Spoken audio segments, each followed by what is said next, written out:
할렐루야. 우리 좌우 옆분과 인사합시다. 예수님의 부활은 곧 우리의 부활입니다. 인사합니다.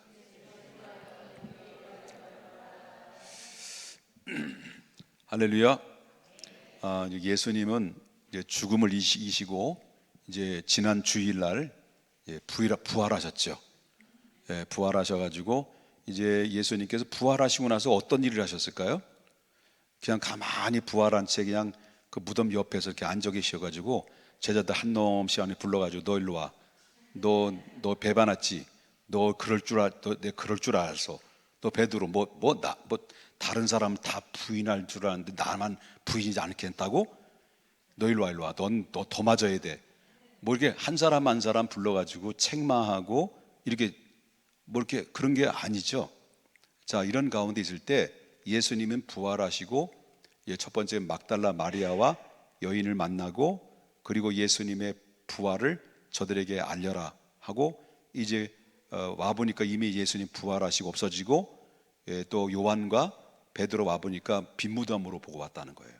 그런 가운데 있을 때 자, 이 제자들은 지금 바로 뭐예요? 예수님의 부활했다는 소식은 이제 막달라 마리아와 그 밖에 이제 제자들에 의해서 귀에 들려온 거겠죠. 그렇지만은 예수님의 부활의 모습을 본 적이 없단 말이에요. 시몬하고 요한 외에는. 그런 가운데 있을 때 그때 이 제자들에게 나타나신 거예요. 예수님이 그 제자들에게 나타났는데 그때 제자들이 모여진 곳에 예수님이 부활하셔서 쑥 들어오셔서 그들에게 나타나셔서 이 본문에 나오는 말씀을 보게 되면 딱 함축해서 요약하면 5가지의 말씀을 주셨어요. 그 5가지의 말씀을 주시는데 그 5가지의 말씀을 제가 지금 오늘 이 시간 말씀을 전하려고 하는데 아마 12시까지 전해야 될 것 같은데 우리 가능하시겠어요? 여러분들 체력이 감당하시겠어요? 아유, 우리 또 시원스럽게 또 아멘도 하시는데 믿어도 되나요? 자, 5가지의 말씀을 이제 주셨는데 자, 이때 모였던 사람의 인원이 얼마나 될까요? 어떤 사람들이 모였을까요? 예수님의 제자들이 모였을 때 오늘 본문에 보면은 몇 명이 나와요? 11명의 제자들이 한 자리에 모였다는 거죠. 그런데 제자들이 한 자리에 모였는데 따지고 보면 11명이 넘죠. 성경을 오늘 본문에 보면 그 전에 보면 엠마오로 이제 예수님의 부활했다는 소식은 들었고 그렇지만 저들은 너무 실망스러워서 이 엠마오로 내려갔던 2명의 제자들 있죠. 있었어요, 없었어요? 있었죠. 내려가다가 예수님이 부활하신 주님이 엠마오로 내려가는 그 2 제자들과 함께 동행하면서 너희가 무슨 얘기를 하느냐 할 때 예수님께서 뭐 죽으셨다가 부활했다나요? 뭐 했다나요? 지금 그래서 나는 그 예수님이 스트라이크를 일으켜가지고 어떻습니까? 바로 이 로마를 물리치고 유대 민족을 이렇게 독립해서 유대인이 왕이 될 줄 알았거든요. 에휴, 역시 기대와 달리 그게 그렇죠. 그냥 죽고 말았어요. 부활했다나 말했다나 하고 시리에 빠져서 내려가는 가운데 있을 때 예수님께서 이 2명의 제자들에게 너희가 모세에게 들려줬던 말씀이나 선지자에게 들려줬던 말씀이나 시편에 들려줬던 말씀이 너 왜 못 믿느냐? 모세가 들려줬던 말씀이 부활에 대한 이야기 하셨던 말씀이 바로 이 이야기를 하는 건데 너 아직도 이렇게 의심하고 그렇게 못 믿느냐? 라고 하면서 이렇게 말씀을 풀어주는데 이 귀에 쏙쏙 들어오는 거예요. 그러다가 그 식당에 들어가서 바로 예수님을 이제 같이 초청을 해서 식사를 같이 하는 가운데 예수님께서 그들에게 떡을 떼고 축사하시고 있는 사이에 예수님은 또 없어져 버린 거예요. 없어져 버리고 그리고 난 다음에 예수님이 없어진 상태 속에서 그 둘만 딱 남았을 때 그 2 사람이 뭐라고 서로 이야기를 하냐면 자 보겠습니다. 오늘 24장 읽은 말씀은 아니지만 24장 32절에 그들이 2명만 남았어요. 지금 엠마오로 내려갔던 2 제자들입니다. 남아서 뭐래요? 그들이 서로 말하되 길에서 우리에게 말씀하시고 우리에게 성경을 풀어주실 때 우리 속에서 마음이 뜨겁지 아니하더느냐? 이게 서로 둘이 남아서, 예수님은 이미 부활해서 부활하신 주님은 이제 다 가시고 둘만 남아서 그 서로 이야기를 하는 거예요. 야, 그분이 우리의 풀어줄 때 우리의 마음이 뜨겁지 아니하더냐? 라고 했을 때 그때 이제 그들이 눈을 뜬 게죠. 우리와 함께 걸어갔던 그 예수님, 예수님이네. 그 부활하셨네. 정말 맞네. 우리에게 나타나셨네. 그래서 마음이 뜨거워지고, 그래서 엠마오로 내려갔던 제자들이, 두 명의 제자들이 어디로 올라갔을까요? 예루살렘으로 도로 올라간 거예요. 올라가서 이제 올라가 보니까, 자 33절 보겠습니다. 곧 그때에 일어나 예루살렘으로 돌아가 보니, 두 명이 예루살렘으로 돌아가 봤어요. 돌아가 보니 누구들이 모인 거예요? 제자 및 그들이 함께 한 자리에 모여 있어. 그 다음에 말하기를 주께서 과연 살아나시고 시몬에게 보이신지라 라고 했던 그 가운데 있을 때, 그렇다면 11명의 제자들 속에 누구도 들어온 거예요? 엠마오로 내려갔던 예수님, 부활하신 주님을 만났던 그 두 명의 제자들도 함께 포함돼서 그 자리에 있었던 거죠. 그러니까 그런 가운데 있었을 때 예수님이 이 부활은, 그때 당시 제자들은 이렇게 모여 있지만 또 뭐 두 명이 아무리 이야기를 해도 11명의 제자들은 바로 이것은 실제 상황인 것인지 아닌 건지 아직도 확신이 없으니까 그들의 마음속에는 뭐가 있는 거예요? 두려움이 있는 거예요. 두려움. 그리고 혼란에 빠져 있는 거죠. 이거 부활하셨나? 정말? 그러면서도 불구하고 예수님 죽었다. 이게 막 여러 가지 혼란에 빠지는 그런 가운데 있을 때, 이미 그들에게는 예수님이 십자가를 지실 때 자기들과는, 예수님과는 관계가 끝났다라고 생각해요. 왜? 그들은 다 예수님의 십자가 앞에 있을 때 다 그들은 뭐예요? 도망갔어요. 그래서 예수님께로부터 볼 면목도 없고 이제 우리와 예수님의 관계는 끝났다. 그리고 우리만 달랑 남았다. 그래서 우리는 유대인들로부터 여전히 예수님의 위협받듯이 우리도 위협을 받아서 언제 죽을지도 모르는 그런 가운데 있을 때 그들은 두려움 속에서 모여서 한 자리에 같이 있었다라는 거죠. 바로 그때 누가 나오신 거예요? 13명이, 그죠? 13명이겠죠?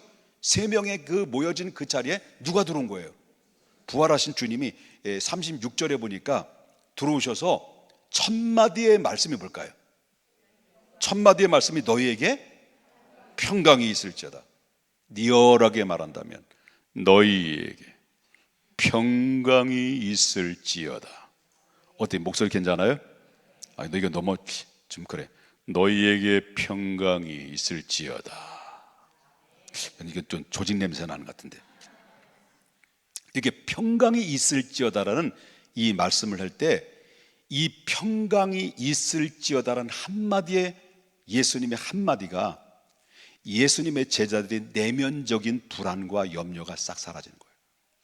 그런 가운데 있었어서, 그리고 또 그뿐만 아니라 여러분, 이 순간이 너에게 평강이 있을지어다라는 이 말씀의 한 순간은 아버지 하나님과 화해의, 바로 뭐냐면 화해의 관계가 다시 회복되었다라고 하는 사실을 선포하는 이런 그 시간들이라는 것을 우리가 볼 수 있다라는 거죠.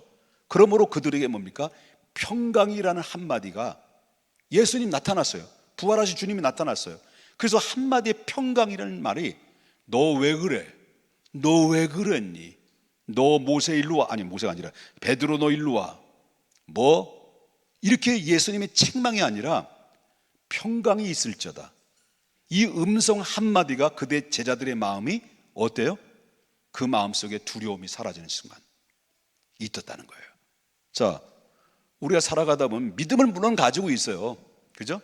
예수님 잘 믿고 지금까지 나름대로 하나님 소망 중에 살아가는데, 그렇지만 우리 살다 보면은 두려움도 있고 때로는 염려도 있고 공포도 있고 내 마음대로 안 돼서 절망에 빠질 때도 있잖아요. 제자들의 모습이나 우리의 모습은 뭐 다를 바가 없죠.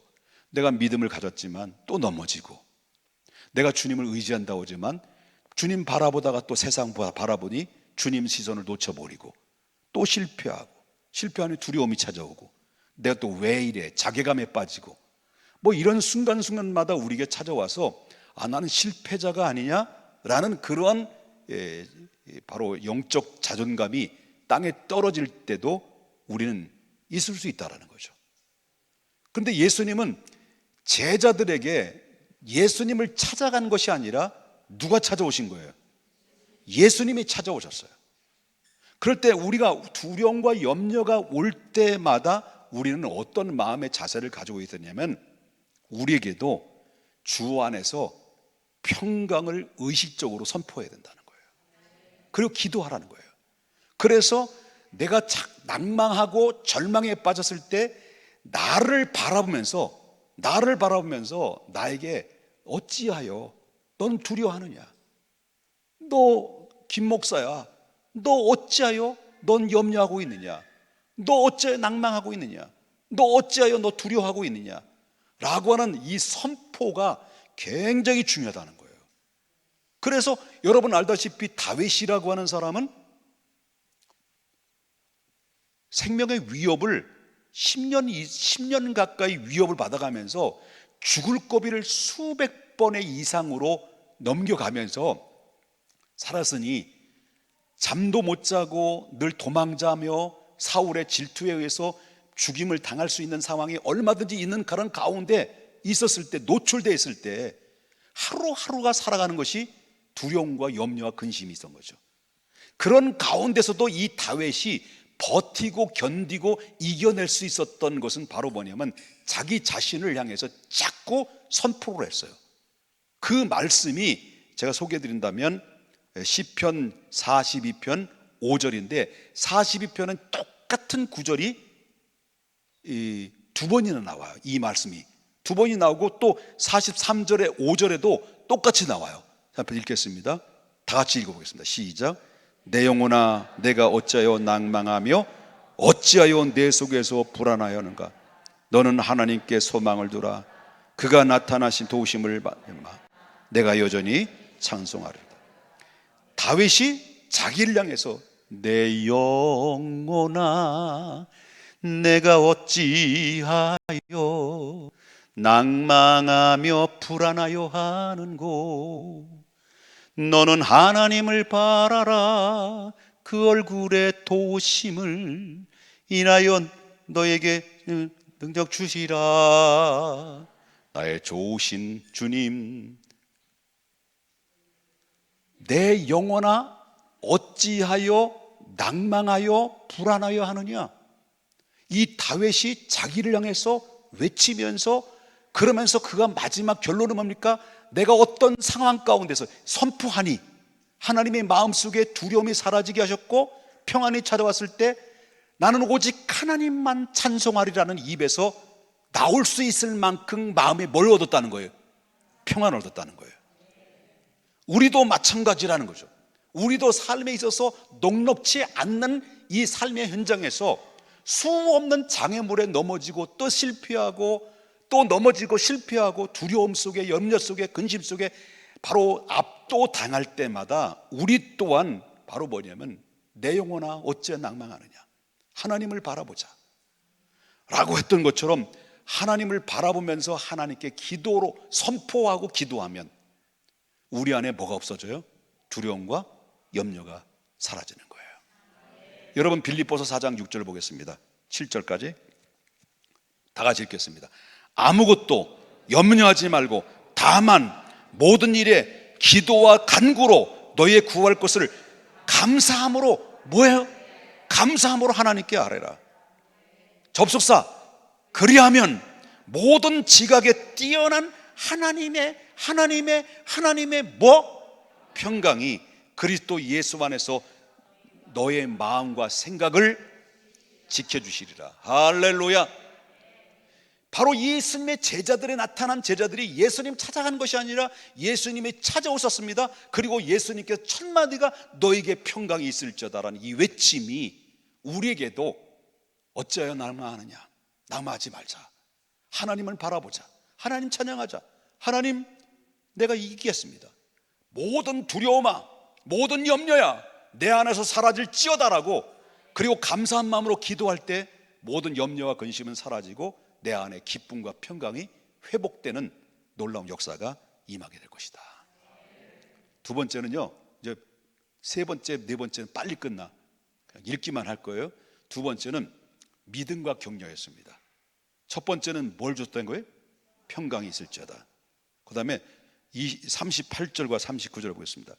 예수께서 이르시되 어찌하여 두려워하며 어찌하여 마음에 의심이 일어나느냐. 내 손과 발을 보고 나인 줄 알라. 또 나를 만져보라. 영은 살과 뼈가 없으되 너희 보는 바와 같이 나는 있느니라. 내가 이 읽었어도 너무 목소리 좋아요. 제 목소리 누가 인정해 줬다고요? 스님이 인정해 줬어요. 지나가는 스님이. 자, 이 부활하신 예수님께서 제자들에게 뭐라고 그런 거예요? 지금 제자들은 우왕좌왕한 거예요. 갈피를 못 잡는 거예요. 갈팡질팡하는 상황이 있는 거예요. 그래서 예수님께서 어찌하여 마음에 의심이 일어나느냐. 여기 의심이라고 하는 이 원문을 좀 보게 되면 단순히 그 어떤 불씨를 넘어서 이들이 갈팡질팡 오락가락 이런 상태를 의미하고 있습니다. 그런데 이 제자들은 지금 바로 예수님이 나타났는데, 이들은 예수님 나타나긴 나타났는데 뭘로 본 것처럼 느껴진 거예요? 마치 영으로 본 것처럼. 그래, 영으로 마치 환상을 본 거 아니냐? 이들은 예수님 쑥 들어와서 평강의 말씀하셨는데 자기 이렇게 봤는데 어느 정도 영안이 닫혀 있었냐면요, 어느 정도 영안이 무뎌졌냐면요, 예수님이 들어오셨는데 저들은 전부 다 뭡니까? 예수님을, 부활하신 예수님이 뭘로 본 거예요? 영으로, 환상으로 우리가 본 거 아니냐? 이렇게 느껴졌다는 거예요. 네? 그래 보십시다. 37절.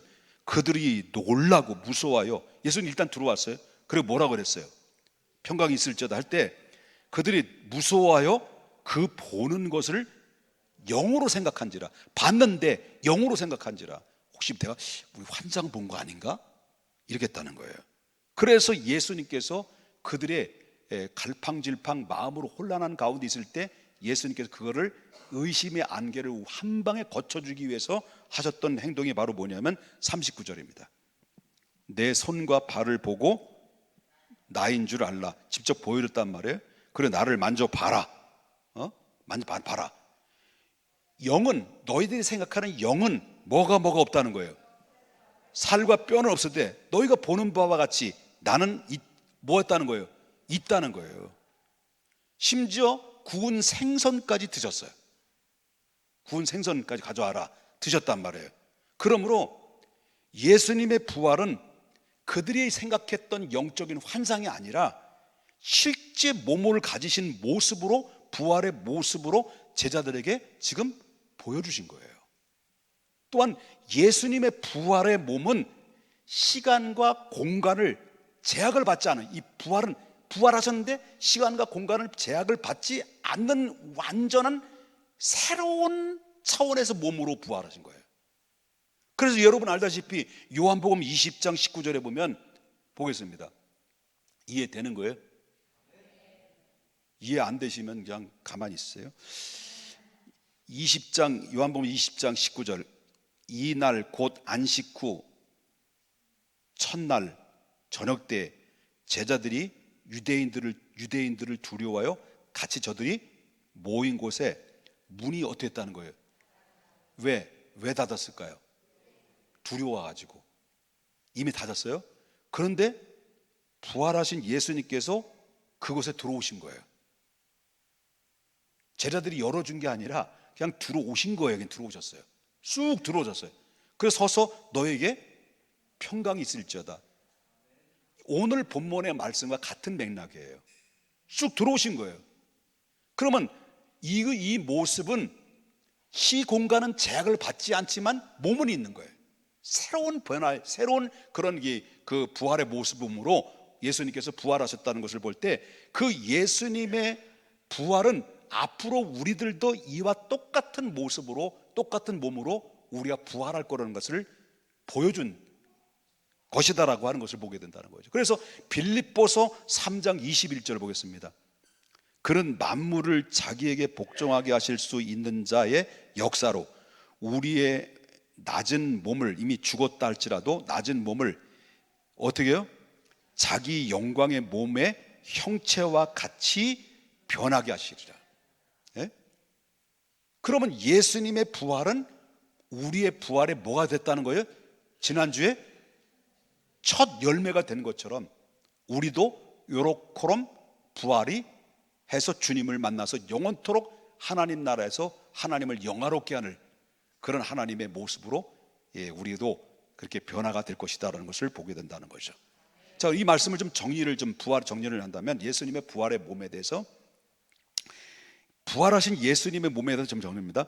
부활하신 예수님의 몸은 현실 속에서도 초자연적인 몸, 만질 수는 있지만 공간과 제약을 받지 않는 몸.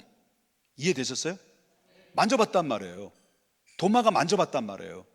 그리고 우리의 장차 그와 같이 똑같이 예수님 부활의 첫 모델이 되셨던 것처럼 예수 믿는 사람들, 그에 붙어 있는 사람들도 똑같이 마지막 날에 요렇게럼 부활하여 주님 나라 갈 수 있는 가장 딱 알맞는 몸으로 부활해서 하나님 앞에 서게 될 것이다라는 것을 이 모델로 보여준 이 모습이라는 것을 믿으셔야 될 줄 믿는 거예요.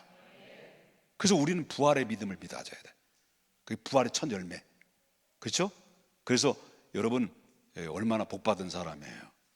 똑같이 우리도 부활하지만 불신자도 뭐예요? 뭐 한다고 그랬어요? 부활한다고 그랬어요. 그러나 신자의 부활은 생명의 부활, 불신자의 부활은 심판의 부활로 서게 된 거예요. 이게 마지막 산자와 죽은 자를 심판하실, 여러분 우리가 주기도문 나오잖아요. 산자와 죽은 자를 심판하실 예수 그리스도 앞에서 마지막 백보자 심판 앞에 설 때 우리는 심판의 부활이 아니라 생명의 부활로 내 이 땅의 삶을 마감하도 주님 오실 때 재림할 때 부활해서 생명의 부활로 부활해서 영원한 하나님 나라에 서게 되는 놀라운 소망 중에 우리 하나님 백성들이라는 것을 믿으셔야 돼요. 이 믿음까지 지켜야 됩니다. 자, 그 다음에 세 번째는요, 이제 지금부터 중요합니다. 한 30분씩 이제 나갑니다. 세 번째는 어떻게 했다는 거예요? 45절. 이에 그들의 마음이 열어 성경을 깨닫게 하시고. 자, 물어보겠습니다. 성경을 깨닫게 하시는 것, 내가 깨닫게 하실 예수님은 성경을 깨닫게 하시기도 하지만 성경을 깨닫지 못하게도 하시는 분일까요? 아닐까요? 잘 대답해야 됩니다. 성경을 알지 못하도록 우리의 우둔한 머리를 막아주시기도 하고 열어주시기도 하고 하는데, 막고 여는 것은 누가 하실 수 있을까요? 하나님이 하실 수 있는 거죠. 그런데 이 예수님의 제자들은 예수님이 십자가 지시기 전까지는 성경의 말씀을 그렇게 이야기했는데도 알아들었다는 거예요? 못 알아들었나요? 못 알았어요. 많은 말씀을 계속 들었어요. 그런데 못 알아들었어요. 왜? 그들은 예수님을 배반해야 돼요. 예수님의 십자가에 올라가야 돼요. 그렇기 때문에 이미 부활하시고 나서 비로소 예수님의 제자들에게 예수님이 뭘 했다는 거예요? 성경을 깨닫도록 하셨다는 거예요. 자기 스스로 깨닫는 것이 아니라 누가 깨닫게 하신 거예요? 예수님이 깨닫게 하신 거예요. 누구처럼 그 전에 엠마오로 내려갔던 두 제자들처럼 눈을 열게 하고 깨닫게 하고 가슴이 뜨겁게 하셨던 예수님이 바로 그들에게도 동일하게 성경을 깨닫게 하셨다는 거예요. 그래서 이 구약에서 모세와 그 다음에 선지자와 그리고 시편에서 나오는 모든 말씀들이 바로 이때를 위해서 이야기하는 것이다. 이때가 뭡니까? 부활에 대한 얘기인 거죠. 그래서 제자들은 그렇구나. 그래서 눈을 열게 된 거예요. 깨닫게 된 거예요. 그러니 얼마나 감사해요. 깨닫게 하시고 그 다음 단계는 뭘까요? 이제 사명을 맡겨주죠. 48절 깨닫게 난 다음에 48절 사명을 맡겨줘요. 사명이 뭐예요? 너희는 이 모든 일의 증인이래. 내가 그래서 3년 전에 너희를 부른 이유가 그것이요 라고 했단 말이에요. 그러면 뭐 때문에 너희들을 부른 줄 아니? 그 얘기죠. 그 얘기 뭘까요? 나는 십자가를 통해서 구원을 완성했다면 이제부터 너희들이 할 일은 내가 십자가를 통해서 안성하고 3일 만에 부활하셔서 하나님 나라에 승천하시고 다시 오실 예수 그리스도의 이 복음의 비밀을 너희들이 봤던 이 모든 상황을 너는 온 천하에 다니면서 이제부터 너희 할 일은 증인되는 일이다. 제자들에게 뭘 맡긴 거예요? 사명을 위임하신 거예요. 예수님의 사명을 그들이 위임하신 거예요. 그래서 이들에게 가서 뭘 되라는 거죠? 증인되라, 증인되라. 그 증인되려면은 자기 힘대로 됩니까? 안 되는 거죠. 그래서 예수님께서 너희의 이 증인되는 사명을 감당하려면은 내가 너에게 반드시 지켜야 될 것이 있다. 그러면서 하시는 말씀이 49절 내 아버지께서 약속하신 것을 너희에게 보내리니. 그 약속하신 분이 누구예요? 성령이 임할 때까지 이곳을 어떻게 하라는 거예요? 떠나지 마라. 이것은 사도행전 1장 8절에 뭐예요? 너희가 성령이 임하시면 권능을 받고 예루살렘과 유대와 사마리아와 땅끝까지 내 증인이 되라. 증인이 되라. 그래서 예수님께서 5가지의 말씀을 줘서 평강이 있을지어다 너희가 어째 마음에 의심하느냐. 그러면서 3번째는 그들의 성경 눈을 열겠습니다. 그 다음에 사명 맡겠습니다. 너희들이 이 사명을 감당해야는 너희들이 힘으로 될 수 없으니 너희는 뭘 받으라는 거예요? 성령 받아라.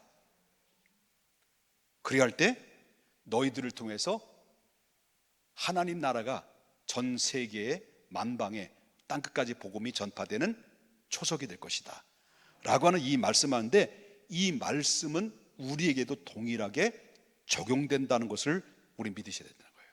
그래서 우리 부활의 신앙으로 살아갈 때 정말 중요한 것은 아까도 우리 집사람하고도 말씀을 나눴습니다만은 예수님이 오신 목적은 십자가에 못 박혀 죽으시기 위해서 오셨어요. 이거는 바로 우리를 구원하실 목적으로 오셨단 말이에요. 그러면 예수님이 죽으심으로써 그냥 끝났다면 모든 사람처럼 한 종교 지도자의 처참한 비굴한 죽음을 맞이하고 끝나는 인생이 되는 거죠. 그런데 예수님은 죽은 자 가운데서 다시 부활하심으로 말미암아 부활하시고 승천하심이 구원을 완전히 완성한 것이죠. 예수님 오신 목적은 십자가를 지시기 위해서 오셨고, 그리고 부활하신 것은 우리를 구원을 완성하신 역사예요.